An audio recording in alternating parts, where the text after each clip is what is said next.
Doctor Ravi OPD के काम में व्यस्त थे। वो हर दिन 100 से भी ज़्यादा बीमार बच्चों को रोजाना मिलते थे। वो इस काम को किसी मशीन की तरह हर दिन किया करते। उनके सहायक ने उनके चैम्बर में आकर उन्हें बताया कि 2 औरतें एक बच्चे को लेकर आई हैं। बच्चा सांस भी बड़ी मुश्किल से ले पा रहा है।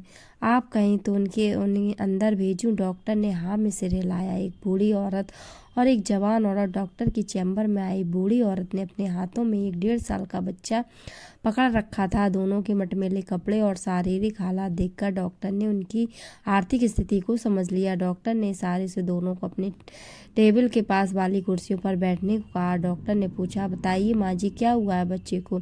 माँ जी बोली, 3 दिनों से मेरे बच्चे को जुकाम हो रखा और आज तो बड़ी मुश्किल से सांसें ले पा रहा है।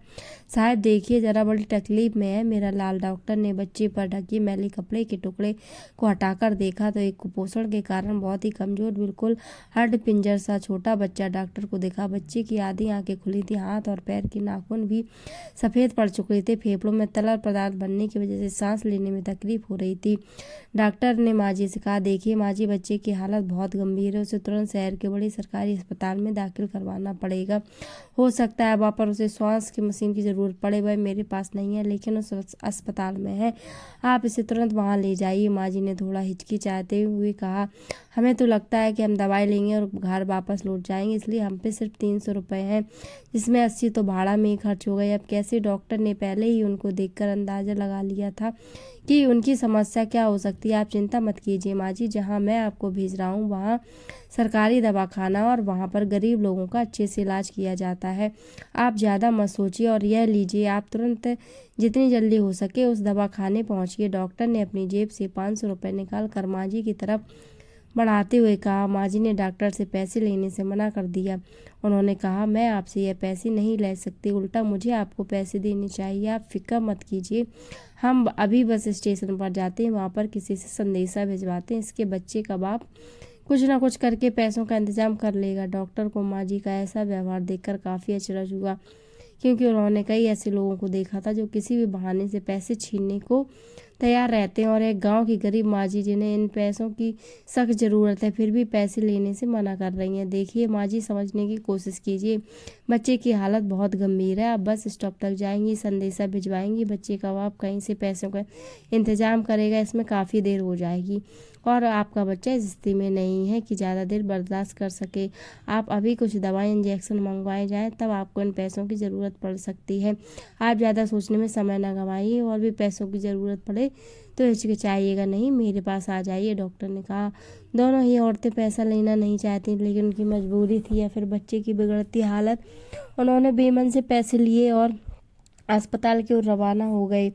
3 दिन बाद उनका सहायक फिर से उनके चैम्बर में आया और डॉक्टर से कहने लगा, सर, एक बूढ़ी औरत आपसे मिलना चाहती है। डॉक्टर ने कहा, तो तुमने उन्हें बताया नहीं कि मैं बच्चों का डॉक्टर हूँ? सहायक ने कहा, नहीं सर, आपसे समझे नहीं। आपको याद होगा कुछ दिनों पहले 2 औरतें एक बच्चे को लेकर आपके पास आई थी। बच्चे की हालत बहुत खराब थी। उन्हीं दोनों में से एक हैं। डॉक्टर ने अपनी रोज के बिजी शेड्यूल के चलते इस बात को कब का भुला चुके थे। सहायक के बताने पर उन्हें याद आ गया और उन्हें लगा कि शायद उन्हें और पैसों की ज़रूरत पड़ेगी, इसलिए आई होंगी। उन्होंने उस माँ जी को अंदर भेजने के लिए कहा। माँ जी चैम्बर में आई। डॉक्टर ने उनसे बच्चे का हालचाल पूछा। माँ जी ने अपने हाथ में रखे 500 के नोट को डॉक्टर के सामने बढ़ाते हुए कहा, यह लीजिए आप साहब, आपके रुपए। इसमें एक भी रुपए दवाइयों में खर्च नहीं हुआ है। अस्पताल में पहुंचते ही बच्चे ने दम तोड़ दिया था।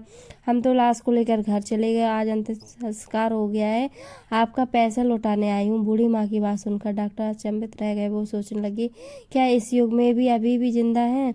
और शायद यही लोग हैं जिनकी वजह से धरती माँ इतना पाप होने के बावजूद सबको मजबूती से थामे हुई हैं। डॉक्टर ने माँ जी से कहा, माँ जी, आपको यह थोड़े से पैसे लौटाने के लिए धक्का खाते हुए इतनी दूर आने की आवश्यकता नहीं थी। मैं कहाँ देख रहा था कि आपने पैसे खर्च किए या नहीं, लेकिन मेरा भगवान तो देख रहा था। माँ जी ने अपने पक्ष रखते हुए कहा और पैसे डॉक्टर के टेबल पर रखकर चली गईं। झुकी हुई पीठ के साथ चलती हुई माँ जी को देख डॉक्टर ने दिल पे ख्याल आया, पढ़े लिखे भ्रष्टाचारी लोग जो ईमानदारी की बातें करते हैं, उनका बोझा गांव देहात के अनपढ़ लेकिन सच्चे ईमानदार लोग उठाते हैं, इसलिए वो झुक कर गए हैं। दोस्तों, ईमानदारी पर दिल छू लेने हमें सिखाती है कि पेट भरे होने पर भगवान की भक्ति और ज्ञान की बातें जैसे कोई भी कर सकता है, वैसे ही पैसों के होने पर ईमानदारी की बातें करना कोई बड़ी बात नहीं। बड़ी बात तब है जब आपके पास सभी चीज़ वस्तुओं की कमी हो, फिर भी आप अपनी नैतिकता पर अड़े रहें। दोस्तों कैसी लगी स्टोरी हमें कमेंट बॉक्स में बताएं और ऐसी स्टोरी सुनने के लिए इस चैनल को